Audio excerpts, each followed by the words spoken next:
was a Terry Coniglio. Seriously, that is a big name. Mom was born July 8th, 1924. She was known as Big Rose, a name given to her by her mother when my sister was born. But I want to visit a little bit about her life. Mom and her brother Joe grew up in a one-parent home during the Depression. They were 11 months apart. Mom was the oldest. They lived in Millville, Pennsylvania, a small community outside of Pittsburgh, about 4 hours. The three of them grew up together as Grandma was a young mother, but somehow she provided what they needed. Grandma was gifted at seeing opportunities and always made the best of every situation. There was one Christmas that Mom liked to remember a lot. She and Uncle Joe had so pleased they decided to get a red wagon from Grandma. Just what a treat, if you can imagine, during the Depression. Grandma immediately told them they could go down to the factories in town and pick up the coal by the wayside. You see, the trucks came into the factories and delivered, and the chunks of coal were left by the roadside.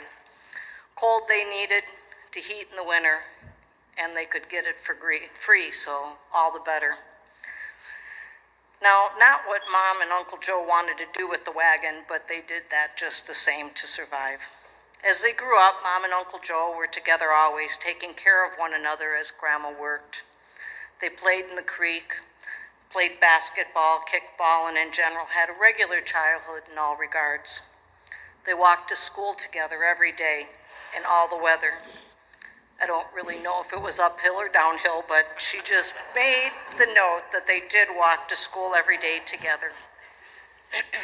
During the war, the men went off to war in World War II, Uncle Joe included.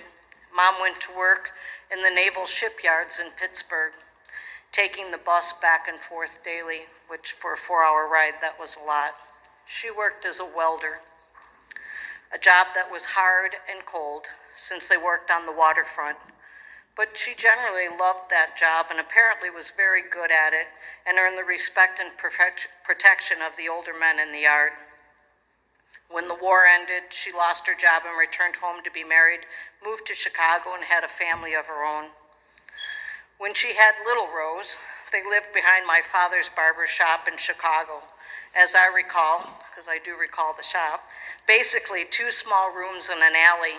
A curtain separated the shop from the living quarters, so they had to be very quiet. They lived there when brother Leo was born, but they knew they couldn't stay there, so they had purchased land in the country, and my dad was building the house on weekends. They planted a garden, and Mom and the 2 kids moved to the country as Dad commuted daily back and forth into the city. The house and the gardens became larger as Fran and I came along, and Mom didn't drive at that point in time. She was left on her own with 4 little kids and made the best of it. But she decided she needed to drive and got her license, and she did that with all 4 of us sitting in the back seat of the car quietly as she took her driver's test. I remember that day well. Finally, the children were grown. Mostly, Fran was still in high school, but Mom returned to school herself. She learned key punch, joined the workforce, where she remained as a data entry operator until her retirement. However, before she retired, she moved to Daytona Beach to be near her mother, who she wanted to take care of.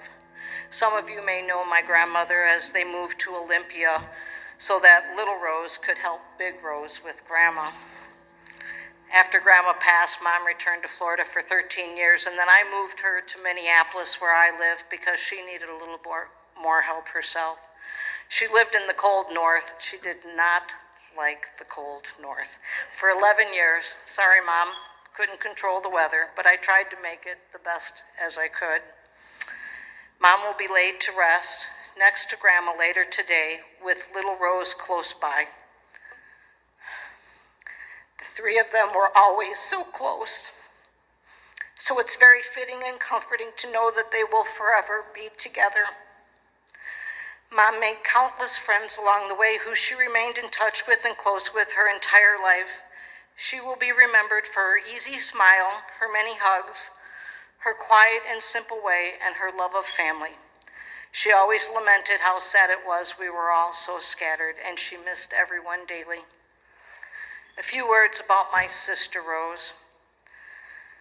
Some of you, when I was here last week visiting, may have already heard that I dubbed her the chosen one. Seriously. She was reluctant, but finally agreed that she did have some advantages over the rest of us. So being born first had its perks. She was chosen in so many ways, but to elaborate might sound a little petty, so I'll refrain. But what Rose really was kind to a fault and loving. She saw good in people. She cared. She took time always to think of others. It was her greatest gift and biggest fault all at the same time.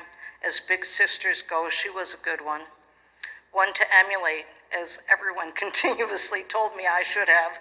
Didn't work out that well. But I suppose I should be pondering that question. Her longtime friend, Kathy Garrity, is heartbroken she can't be here today, and I wanted to remember her as well. She and Rose were inseparable as they grew up. They met at the neighbor's house when Rose was 2 and Kathy was 3.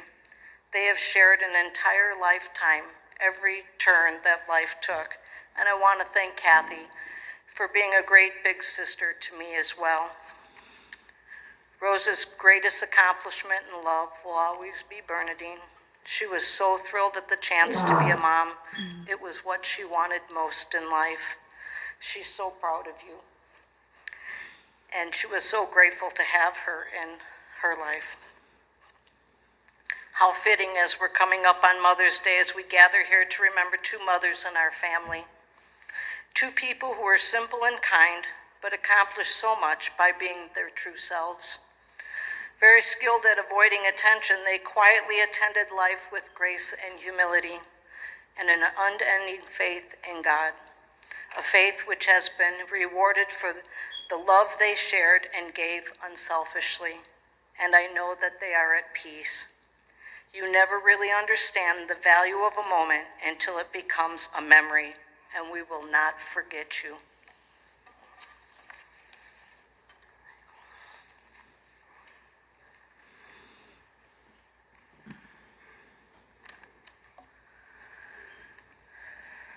I just want to start out by saying thank you to everyone that's here, and Father, and everyone at church and the choir.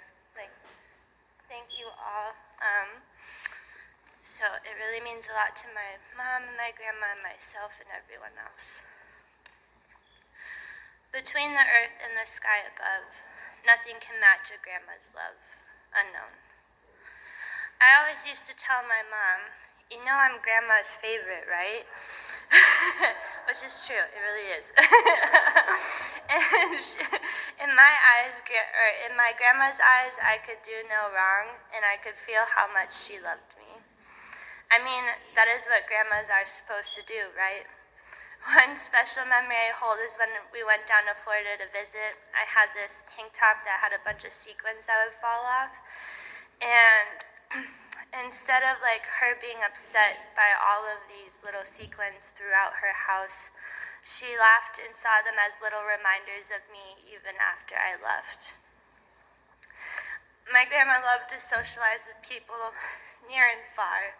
She loved to play cards both in Florida and in Minnesota, and sometimes we would play together.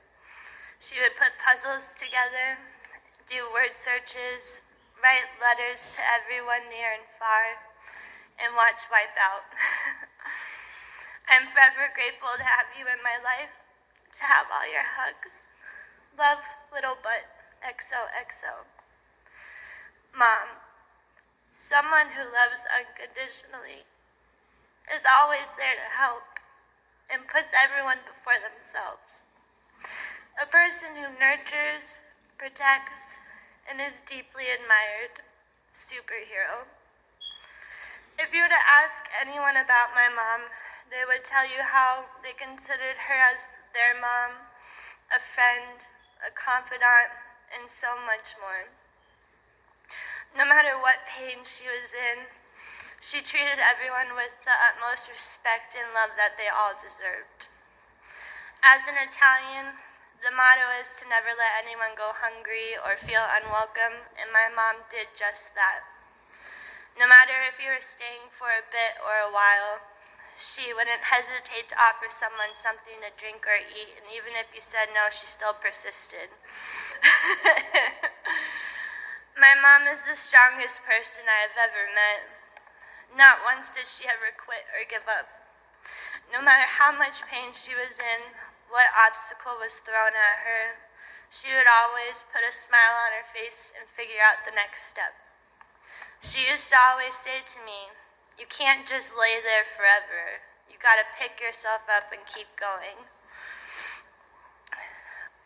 She was my person, my go-to, my confidant, my other half.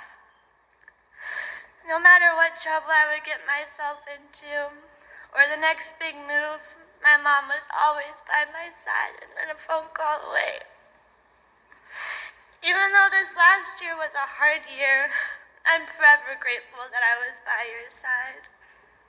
We grew so much closer, shared memories that I will forever cherish, like eating chocolate fudge ice cream cake, finishing Gilmore Girls like we did when I was little on Tuesday nights, and telling you about my future plans. I'm going to miss telling you about my bowling scores, the Kiki races, and everything in between. I'm forever grateful that you were my mom, and I would not change anything for the world except for one more hug and kiss. Love you, love you, love you.